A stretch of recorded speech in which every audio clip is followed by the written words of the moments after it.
শাহ আলম প্রশ্ন করেছেন, এমিম কিট খাওয়ার 2 ঘন্টা পরে তরল বের হয়েছে এবং 4 ঘন্টা পর রক্তপাত শুরু হয়েছে এবং একটা রক্তের চাকা বের হয়েছে, কিন্তু দ্বিতীয় দিন কোনো রক্তপাত হচ্ছে না। আমার কি গর্ভপাত নিশ্চিত হয়েছে? প্লিজ উত্তর দিবেন।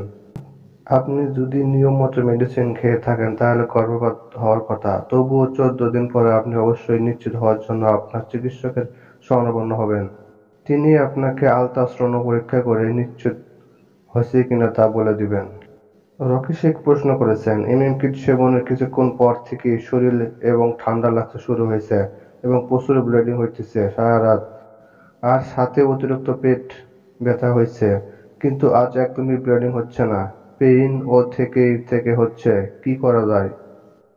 আসলে এমিম কিট সেবন করলে পেইন হবে এবং ব্লিডিং হবে, এটাই স্বাভাবিক। আর এই জন্য স্থানীয় ডাক্তারের তত্ত্বাবধানে থেকে এটা সেবন করতে হবে।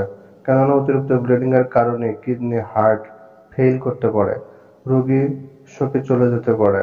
যাই হোক, ব্লিডিং বন্ধ হয়েছে, তাতে রোগী ভালো পর্যায়ে আছে। ব্লিডিং বন্ধের জন্য কোনো ওষুধ লাগবে না। ব্যথা কমানোর জন্য ব্যথানাশক ওষুধ অ্যালজিন খেতে পারেন দিনে 2 করে 3 বার। এটা দিয়ে না কমলে ফ্লেমিক্স খেতে পারেন দিনে 2 থেকে 3 বার, সাথে গ্যাসের ওষুধ যেকোনো সকালে ও রাত্রে খাবার আগে খেতে হবে। বেশি সমস্যা হলে একজন গাইনিক চিকিৎসকের কাছে যান। রকি শেখ আবারও প্রশ্ন করেছেন, একবার ফুল ডোজ এমএম কিট খাওয়া হয়েছে কিন্তু তাতে পুরোপুরিভাবে কাজ হচ্ছে না, তাই দ্বিতীয়বার আবার এমএম কিট খাওয়ানো হয়েছে কিন্তু ব্যথা বা ব্লিডিং হচ্ছে না। এখন কি করা উচিত?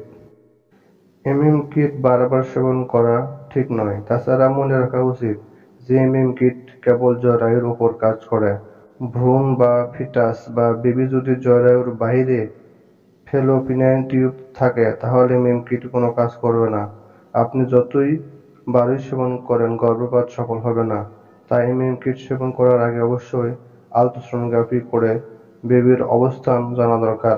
যাই হোক, এখন গাইনিক সার্জনের সাথে পরামর্শ করা ছাড়া অন্য কোনো উপায় দেখছি না। তিনি আলট্রাসোনোগ্রাফি করে বেবির অবস্থা সম্পর্কে জেনে সিদ্ধান্ত নেবেন সেটা রাখা যাবে কিনা বা এমএম কিট কিংবা ডিএনসি করতে হবে কিনা তা বলে দিবেন। আশা করি বুঝতে পেরেছেন।